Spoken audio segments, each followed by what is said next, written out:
Conjugare, Centro Português de Apoio à Pesquisa Científica e à Cultura. Acreditamos que as ciências e as artes mudam o mundo.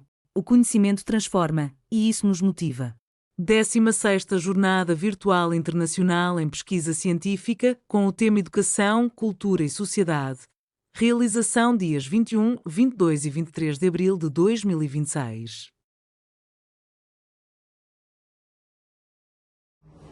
Estimados organizadores da 16ª Jornada Virtual Internacional em Pesquisa Científica, com sede na cidade do Porto, em Portugal.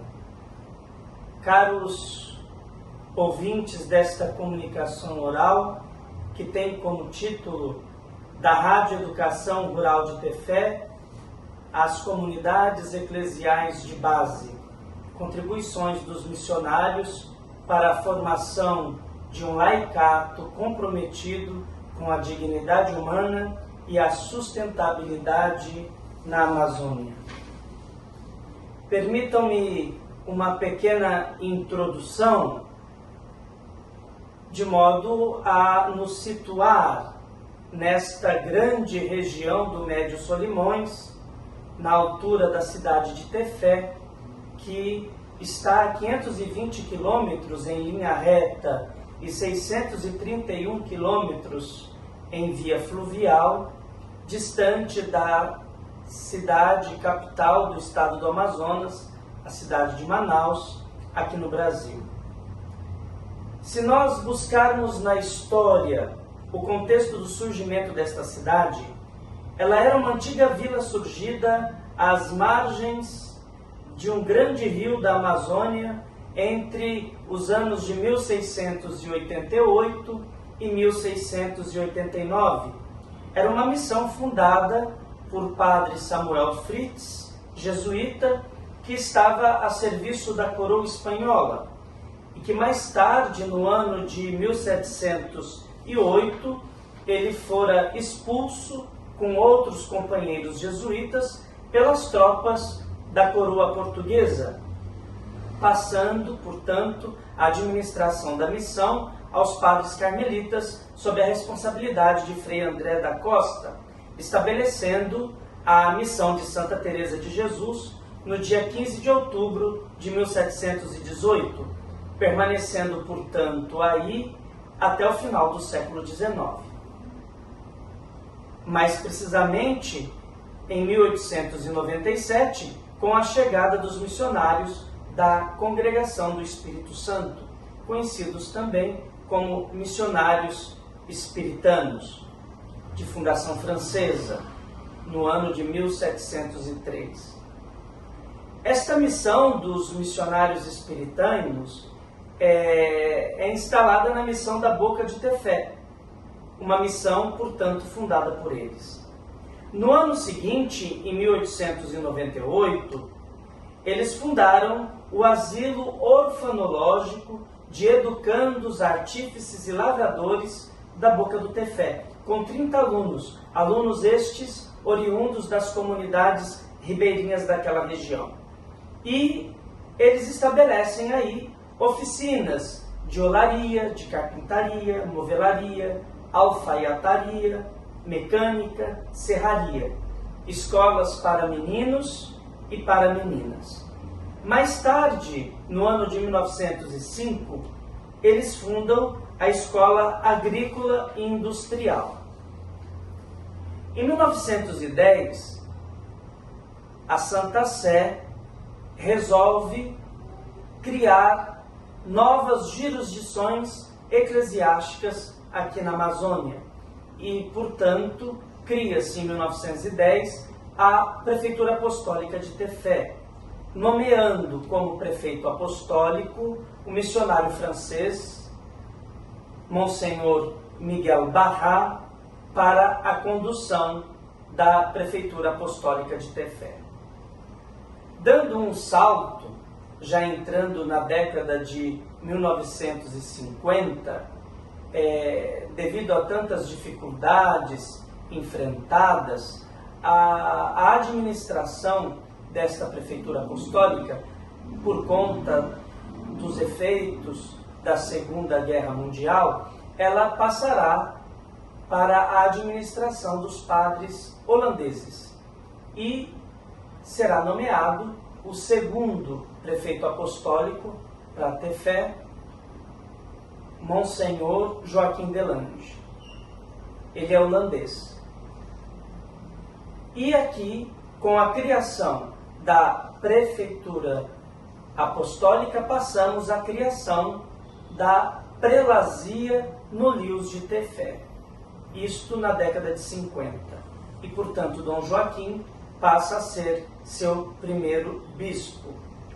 É claro que a realidade e as necessidades locais exigiram novos olhares, novos cuidados e a implantação de novos meios para se alcançar o povo do interior ribeirinho isolado.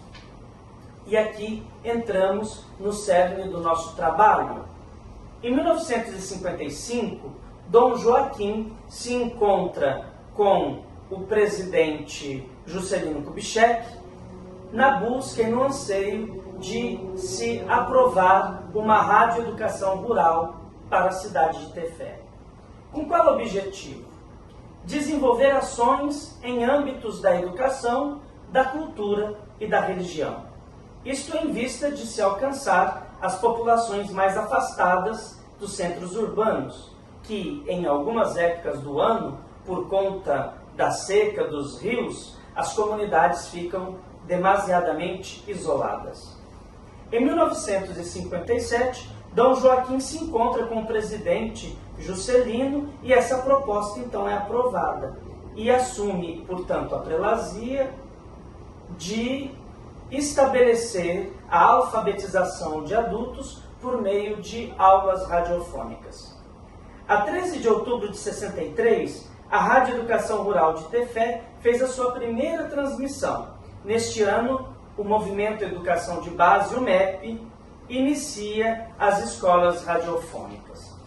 Não obstante aos desafios impostos pela realidade da floresta amazônica, a programação ela seguia variada no âmbito da educação, da religião, da cultura, da política, do esporte e desejava, portanto, com isso, integrar o povo ribeirinho ao contexto e à cultura nacional.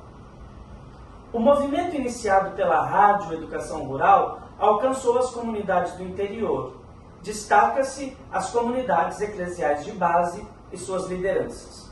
As iniciativas buscavam contribuir na perspectiva da formação intelectual e também cidadã, capacitando cidadãos e agentes de pastorais, portanto laicato, à frente das comunidades, cada vez mais conscientes e atuantes na sociedade.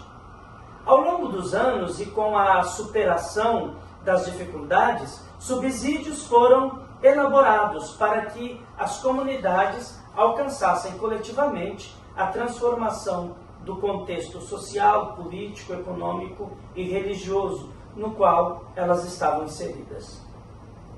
Na Amazônia, as SEBs, portanto, são uma realidade não apenas no mundo urbano, mas sobretudo na realidade ribeirinha ao longo dos rios, Japurá, Juruá, Solimões, Jutaí, Tefé e seus afluentes. São comunidades de fé católica que em suas relações são inclusivas e ecumênicas.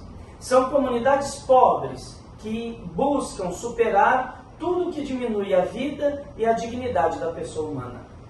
O dinamismo dessas comunidades eclesiais de base reside numa pedagogia e numa metodologia libertadoras, que investe tempo para as reuniões, formações e dinâmicas de grupo. Atuam na formação de unidades de conservação e de preservação ambiental. Sua atuação muda a face da Igreja e da sociedade. Da Igreja porque compreendem que o Evangelho do Reino de Deus é compromisso com a vida e a dignidade da pessoa humana. Da sociedade porque não se compreendem afastadas da realidade política e social do seu tempo. À guisa de conclusão, já nos encaminhando para os finalmentes desta nossa comunicação, Eu penso que há uma forte relação nesse contexto da população do Médio Rio Solimões, da região de Tefé, com os missionários espiritanos de origem francesa, holandesa, portuguesa, mais tarde de vários países da África, no tocante à formação humana, cidadã e cristã. Essas comunidades eclesiais de base apontam para o futuro e vivem o sonho de toda a humanidade. Sonho e desejo de paz, de partilha, de solidariedade, de justiça. Numa palavra, sonho de amor concreto e real que toca a vida das pessoas. Para quem tem fé, essas comunidades anunciam o reino de Deus presente no meio de nós. Caminhamos todos e todas, os que creem que a humanidade forma uma comunidade humana universal. Caminhamos, pois, na contramão da história atual, marcada por profundas divisões e guerras que impõem sofrimento e perdas humanas. Mas cá continuamos a caminhar e a realização de um evento como este, que promove em tempo de crise planetária a educação e a cultura, eu acredito que estamos todos e todas juntos, forjando o sonho de uma outra sociedade, sempre plural e capaz de se respeitar em sua diversidade histórica e cultural. Muito obrigado por vossa generosa escuta. Realização Conjugare, Centro Português de Apoio à Pesquisa Científica e à Cultura. Apoio Editora Cravo. Inscreva-se no canal, comente, curta e compartilhe. Obrigado por assistir.